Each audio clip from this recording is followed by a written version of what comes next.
Hello friends, இன்றைக்கி டேஸ்டியான chow chow chutney recipe பார்க்கலாம். இதுக்கு தேவையானது மீடியம் சைஸில் ஒரு சௌச்சௌ, ஒரு பழுத்த தக்காளி, மீடியம் சைஸ் வெங்காயம் 1, 2-3 பல்லு பூண்டு.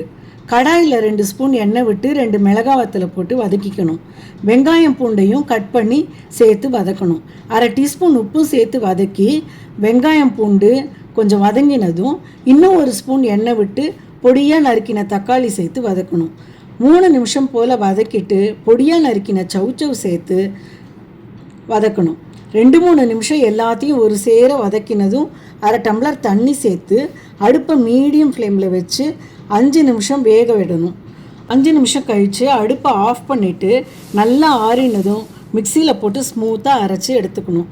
இப்போது 1 ஸ்பூன் எண்ணெய் விட்டு கடுகு, பெருங்காயம், கருவேப்பிலை தாளித்து கொட்டினா சுவையான chow chow chutney ready. Bye friends.